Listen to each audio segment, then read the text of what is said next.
요한계시록은 사도 요한이 대제국 로마 가운데 살아가는 성도들, 특히 도미티안의 박해 가운데 길드에 들어가지 못해 사고파는 행위조차 자유롭게 할 수 없는 그런 성도들 뿐만 아니라 예수 믿는다는 이유 하나만으로 원형 경기장에 끌려가서 발가벗겨지는 수치를 겪어야 했던 성도들에게 쓴 위로의 편지입니다. 가장 큰 위협은 죽음의 위협이었죠. 한마디로 이 시대에 예수님을 믿는다는 것은 기꺼이 내 목숨을 걸고 그분을 믿는다는 것을 뜻했습니다.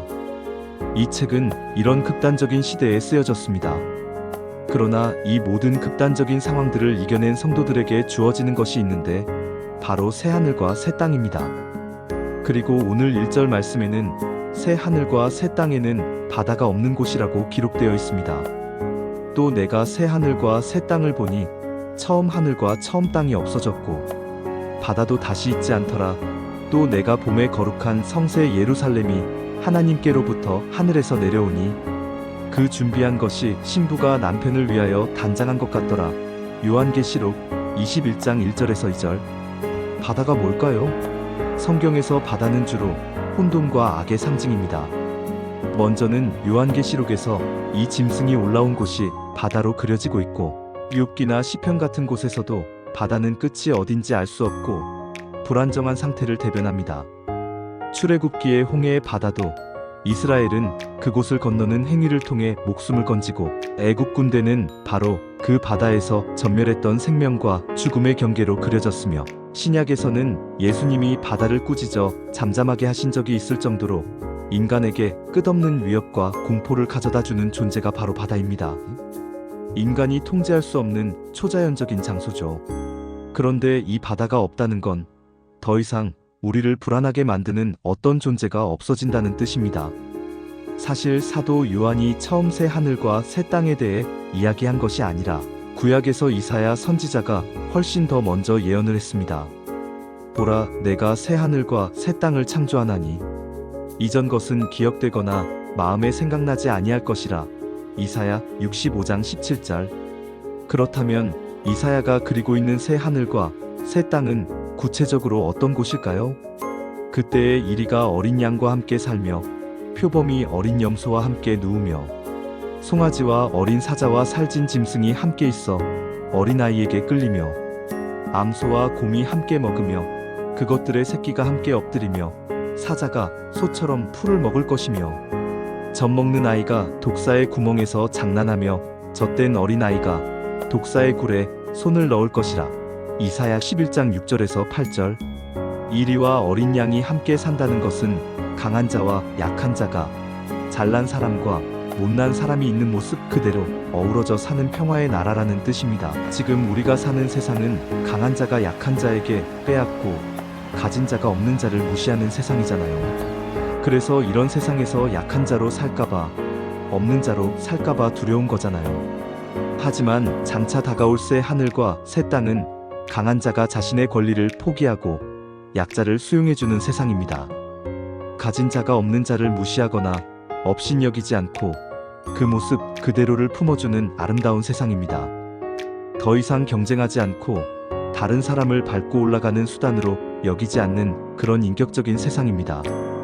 오늘 본문 요한계시록 21장 4절에서 주님께서는 우리 눈의 모든 눈물을 닦아주시니 다시는 사망이 없고 슬퍼함이나 죽음이나 우리를 불안하게 만드는 모든 요소들이 없는 행복한 곳이라고 설명합니다. 새 하늘과 새 땅에 들어가기까지 이 땅에서 그리스도인의 모습은 가장 처참하고 패배한 것 같고 아무것도 아닌 인생 같은 시간들일지도 모릅니다. 적어도 1세기 그리스도인들은 그랬습니다. 그러나 그런 인생일지라도 그냥 지금처럼 똑같이 살아내십시오. 지금 여러분이 가지고 있는 재능이나 능력이 부족해 보이고 모자라 보이고 나 자신이 다른 사람들과 비교해 볼 때 너무 볼품없어 보여도 여러분에게는 새 하늘과 새 땅이 기다리고 있습니다. 더 이상 열등감 갖지 않아도 되는 나라, 더 이상 불안해하거나 무섭거나 두려울 것이 없는 평화의 나라, 바로 그 땅이 저와 여러분의 것입니다. 그리고 또 하나 정말 중요한 표현이 7절에 나옵니다. 이기는 자는 이것들을 상속으로 받으리라.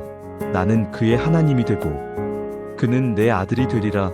요한계시록 21장 7절. 이긴다는 것이 무슨 뜻일까요? 예수 그리스도가 힘없는 어린 양으로 죽었을 때 모두가 실패했다고 말했습니다. 종교 지도자들도 로마의 군인들도 예수님을 조롱하고 비난했습니다.